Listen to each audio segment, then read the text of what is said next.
estamos aqui para mais um programa Rosilma Roldan e os Jovens Pensadores.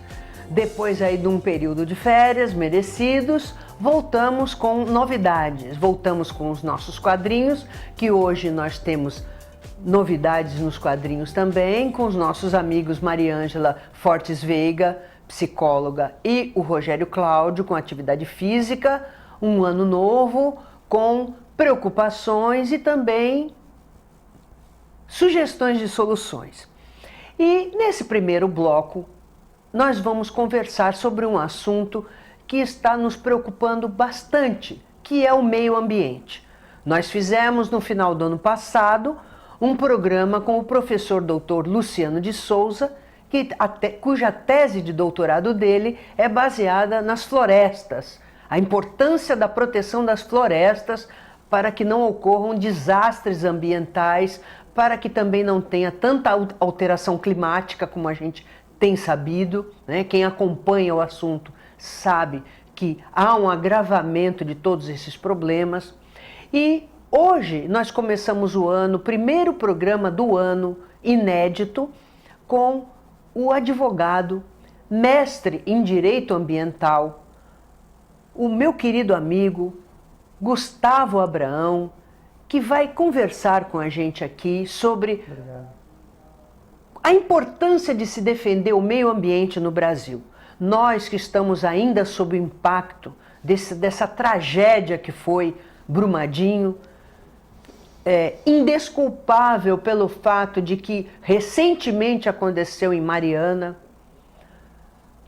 19 mortes, será que foram 19 mortes? A gente não sabe, né? Porque depois que passa a lama, quantos são? Quantos ficaram pelo caminho? A gente não sabe.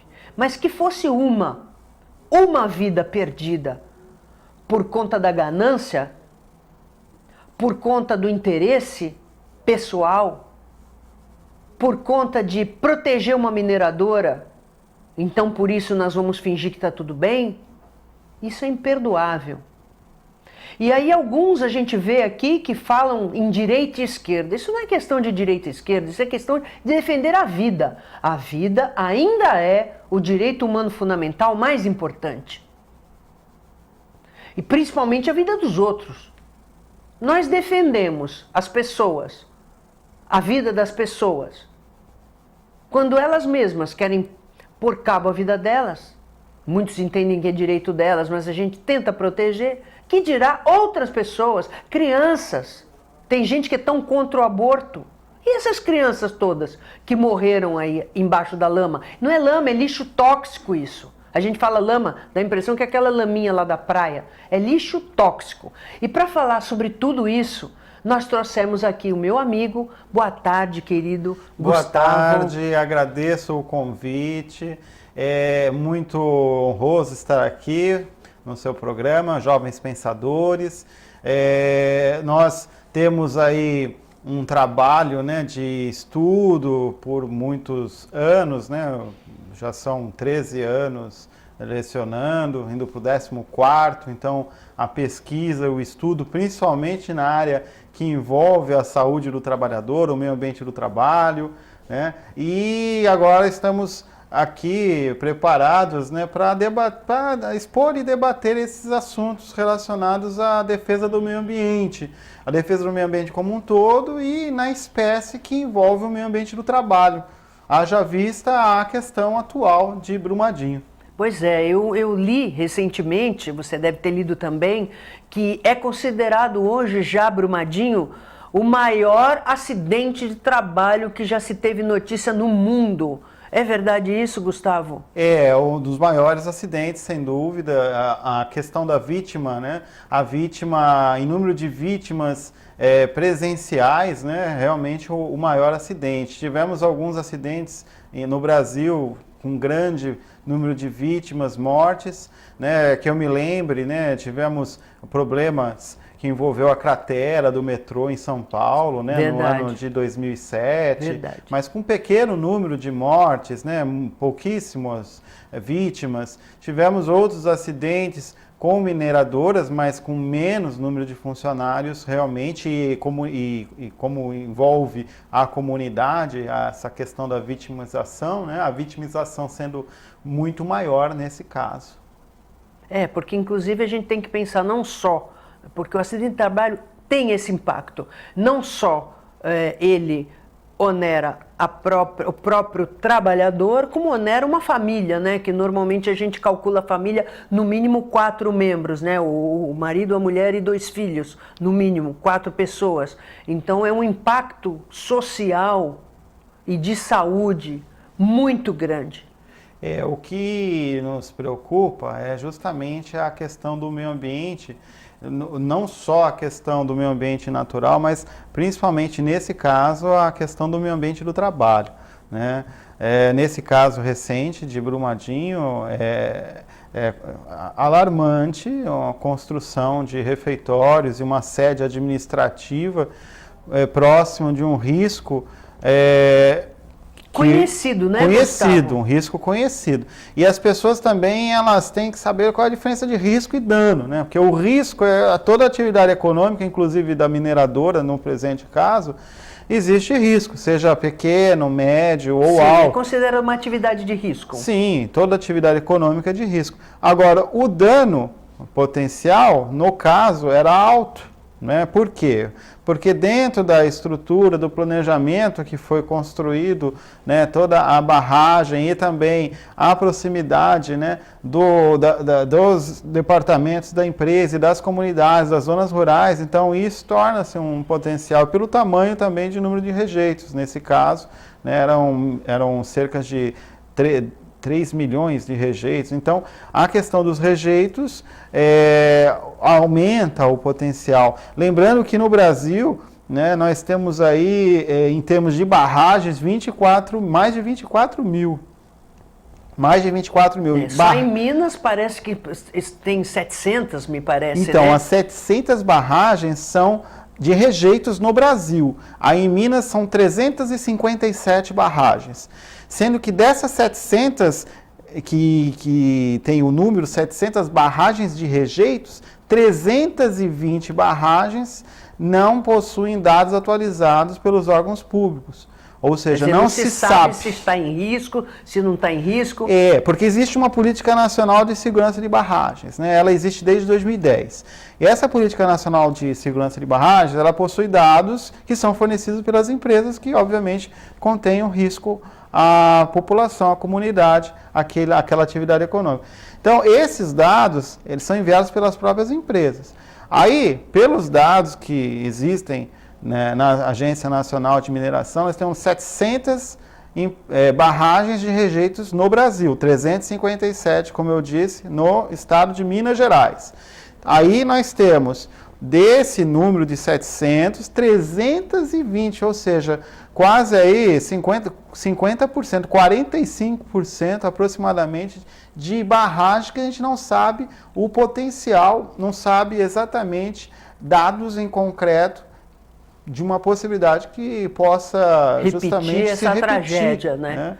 Então, assim, é alarmante, né? A questão não envolve apenas a falta de fiscais, né? Porque, assim, nós temos o direito ambiental. No direito ambiental, nós temos uma legislação ambiental que é construída com bastante especificidades, né? É uma legislação ambiental reconhecida lá fora, pelo mundo. A questão não é a legislação, a questão também não é a falta de fiscalização, e sim a efetividade das normas e o cumprimento das obrigações pelas atividades econômicas das empresas.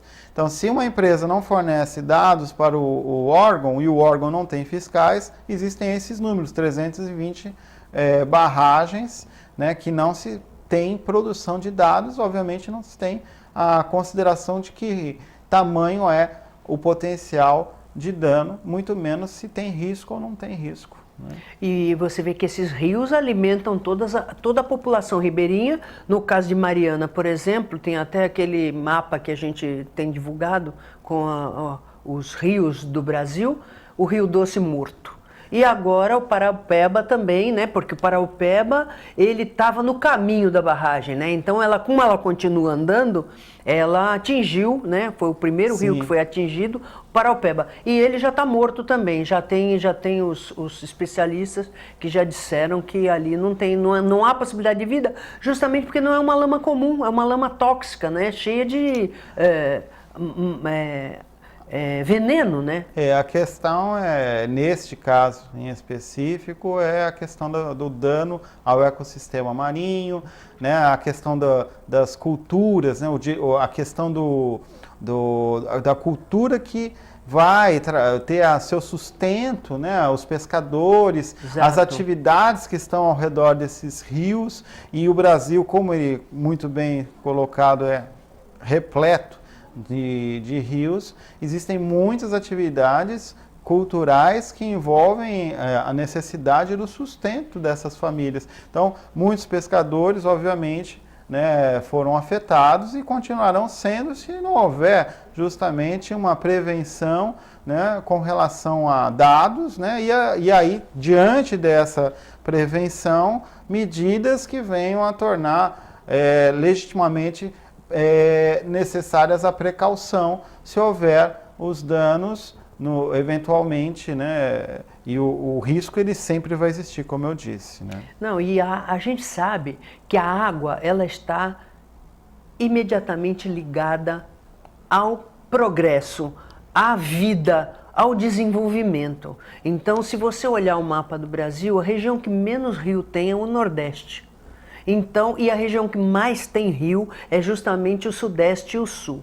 Então você começa, e isso falando no âmbito nacional. No âmbito internacional, nós vemos que os países que têm mais água são os países mais evoluídos. A África, por exemplo, apesar dela ter um grande aquífero subterrâneo, cuja prospecção é muito cara, então não dá para puxar água para cima, na base, né, no solo, não há água. Então não é à toa, não é coincidência que a África seja o continente um dos mais atrasados que nós temos. Então você veja esse impacto, a destruição do rio. Você destrói o rio, as populações ribeirinhas não têm mais o seu sustento. Sim. Provavelmente elas vão migrar para outros lugares para poder sobreviver. Então você transformou aquilo tudo numa região morta. É uma parte do estado, uma parte do país que morreu. Não foi só o animal, as pessoas, o rio, mas a consequência ela vai ser por quantas décadas? É verdade, é sempre bem lembrada essa questão que a água é um direito humano fundamental. A água, temos vários exemplos no mundo, vamos citar, por exemplo, o Mar de Aral, né? O Mar de Aral, ele teve um processo de desertificação. Para quem não sabe onde fica o Mar de Aral, né? Ele fica lá no extremo do Oriente Médio, já mais para a Ásia, né? O Mar de Aral era um dos maiores lagos, né, do mundo, e ele houve dentro de um processo de mudança de ocupação de terra, né, como também no Brasil ocorre, né, essa mudança de ocupação de terra fez com que o Mar de Aral se secasse, porque se fizeram muitas plantações, e aí essas plantações de algodão levaram a um processo onde o efeito das areias, né, eles fossem justamente levadas para o mar, e o mar foi secando. Muito se discute, né, até virou a questão, se tornou mundial, né, a ONU interviu, e o Mar de Aral ele chegou a uma proporção que precisou ser reavaliado, e hoje está, né, se contendo água novamente, aos pouquinhos vem se recuperando. Eu vejo isso e faço um paralelo com o Brasil. Nós temos as várias represas, né, que estão diminuindo a sua quantidade. Vemos bastante a questão da crise hídrica no Brasil, e isso também se compara com vários lugares aqui, né, a questão do Mar de Aral. Você tem vários lagos que se secaram no interior de São Paulo, né? Você vai pelo interior de São Paulo, os lagos estão pela metade. A represa está pela metade ou até menos. Então, o processo da falta d'água faz com que, como ela seja a mais importante, o mais importante bem de consumo que nós temos, faz com que o ser humano mude, justamente como você disse, de localização, de habitação, de trabalho, porque a água é fundamental. Veja, né, muito se comentou agora em janeiro, Guarujá com falta de água, Praia Grande com falta de água, mas são pontos assim, naquele momento, né, janeiro, muito turista, muita gente. Então, assim, em termos de definitividade, né, podemos dizer, a questão de Brumadinho, a questão do Mar de Aral é muito mais preocupante, porque não é por um período que seja de um mês, mas é por um período muito maior e sequer temos aí possibilidade de reversão no caso da poluição dos rios, no caso de dar fim a um mar que, obviamente, tinha uma grande quantidade de ecossistema marinho e que era riqueza de muitas comunidades ribeirinhas.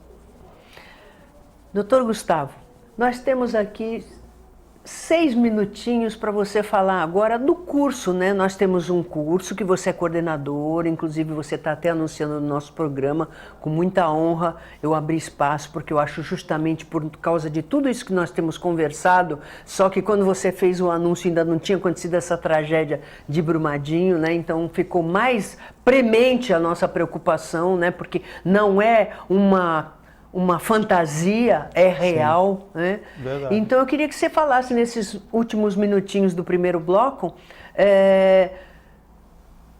por que do curso, a importância do curso, por que quem está nos assistindo aqui poderia fazer esse curso, o diferencial para um advogado que poderia fazer um curso de pós-graduação na área de direito ambiental. Então, direito ambiental, ele é não só para um advogado, né? Porque hoje, todas as legislações ambientais, a gente tem que pensar na equipe multidisciplinar que vai atuar com a legislação ambiental. Perfeito. Então, essa equipe multidisciplinar, ela é composta por engenheiro ambiental, gestor ambiental, administrador, geólogo, né? Obviamente, o direito ambiental está num contexto que muitas pessoas acreditam, você vai estudar o direito ambiental, só vai servir para advogado. Tem biólogos, então toda essa equipe multidisciplinar participa da legislação ambiental. Toda essa equipe multidisciplinar vai fazer parte de documentos, de procedimentos, de processos de licenciamento. Então, o direito ambiental ele tem essa questão que ele é abrangente. Ele tem uma perspectiva de fomentar o estudo, a pesquisa, não só para o advogado, mas para os profissionais que têm o interesse em trabalhar com a legislação ambiental.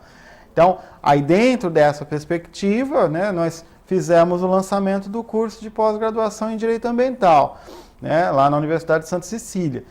Aí, dentro dessa perspectiva, qual é o contingente? O contingente, como eu disse, todos esses profissionais de ensino superior estão convidados a fazer a pós-graduação em Direito Ambiental.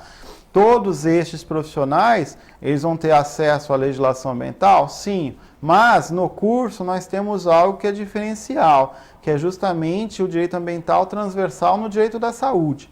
Então o curso ele é composto, na verdade, por 4 módulos presenciais e um módulo à distância. Nos 4 módulos presenciais, o futuro aluno, ele vai ter no primeiro módulo o direito ambiental internacional, constitucional, infraconstitucional, vai trabalhar políticas públicas, né? No primeiro módulo. No segundo módulo, ele já vai ter o direito ambiental em suas espécies. Quais são as espécies do direito ambiental? Aí você tem lá o direito ambiental natural, então ele vai ter o Código Florestal, vai ter o direito ambiental das cidades, o direito ambiental do trabalho, o direito ambiental cultural e o direito ambiental portuário. Né, que é uma questão que é bem relevante para a nossa região.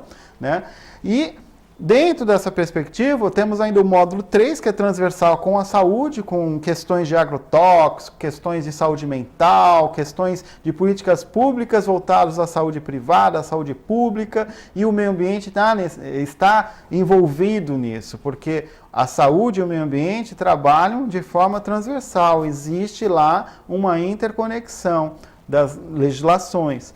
O módulo 4 vai envolver o direito processual ambiental, desde termo de ajustamento de condutas, Código de Processo Civil, mas também as questões que vão interessar para esses profissionais que não são do direito, que nós vamos ter o licenciamento ambiental, os procedimentos, as questões que envolvem crimes ambientais, os autos de infração, as questões que envolvem os documentos de processos administrativos e judiciais também, com relação ao meio ambiente. E o módulo 5 nós teremos um módulo à distância, que é o módulo que é a metodologia de pesquisa, né? Porque no final esse aluno vai sair especialista, e é muito importante destacar que nessa pós-graduação nós temos um diferencial, que é a didática docente. Então a pessoa que procurar fazer essa pós-graduação em Direito Ambiental, ela vai sair especialista em Direito Ambiental, mas ela também vai ter no seu certificado a questão tem formação docente, porque existe um módulo em EAD que ele não é obrigado a fazer, mas se ele fizer, o certificado vai constar, especialista em direito ambiental com formação docente. Qual a diferença disso no mercado? Bom, se você fez uma pós-graduação com formação docente, você tem algo a mais para poder trabalhar, que são as aulas. Você está habilitado a poder entrar numa faculdade. Uma graduação hoje, você tem lá um percentual que admite especialistas, tem um percentual que admite mestres e doutores. Então, com esse certificado, o certificado diz formação docente, só que a pessoa não é obrigada a fazer esse módulo de EAD, que é de 60 horas de didática docente. Mas o de metodologia da pesquisa por à distância, né, a questão desse módulo, a pessoa vai ter que fazer, porque no final vai ter que apresentar um trabalho de conclusão de curso. Mas assim, em resumo, a questão do curso é trabalhar as ideias atuais do direito ambiental com a afetação junto a todos esses profissionais que precisam da legislação ambiental. Querido, muito obrigada pela tua presença. Eu gostaria de lembrar o telespectador que está nos assistindo que esse curso começa agora, dia 16 de fevereiro, e as inscrições podem ser feitas no link que nós estamos aí fornecendo para vocês, que é entrando no portal da Unisanta, procurando o curso de Direito Ambiental, que é a especialização, pós-graduação Lato Sensu, e tenho certeza que vocês vão ficar muito felizes, muito atualizados numa questão tão importante, e professores assim da mais alta estirpe, começando pelo Dr. Gustavo. O programa é seu, volte sempre. Obrigado pelo convite. Esse é um tema que a gente tem que estar trazendo sempre. Sem dúvida. E você continue aí, que nós voltamos já já.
A gente que é jovem não imagina que pode ter um linfoma.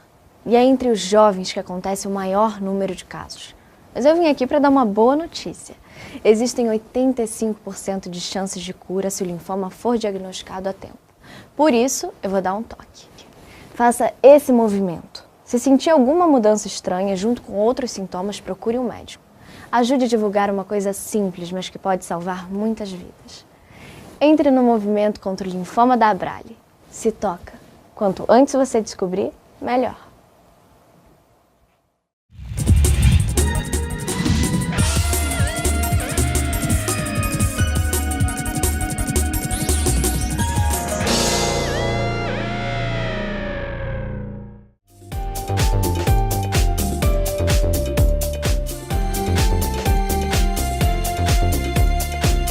Voltamos e agora você vai ficar com a conversa com a psicóloga Mariângela Fortes Veiga.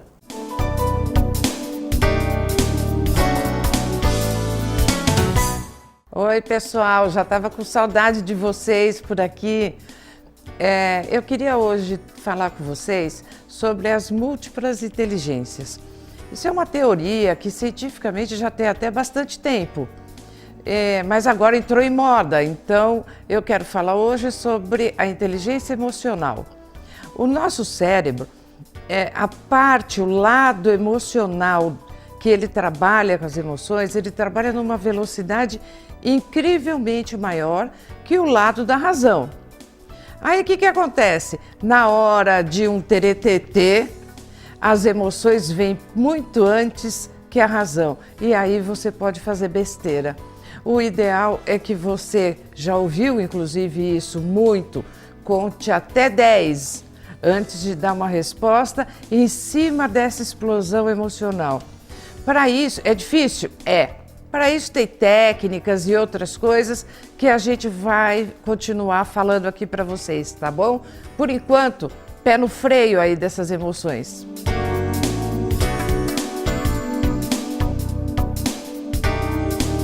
Atividade física e saúde é com o professor Rogério Cláudio.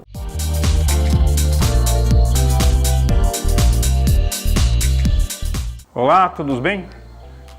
Bom revê-los, voltarmos mais um ano de um monte de informações.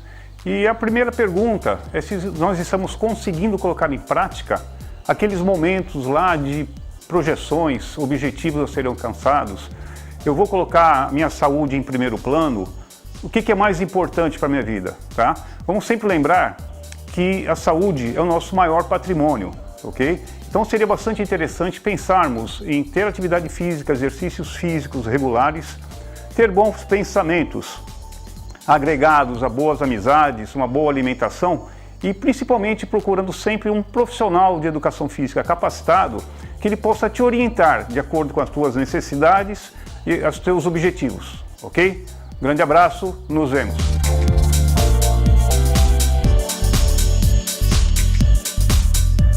Espero que vocês tenham gostado do programa de hoje. Esperando poder contar com você sábado que vem, às 15 horas, com reprise segunda-feira, às 17h30. Lembrando que pomos tudo no YouTube para você assistir e rever quando quiser. Até lá!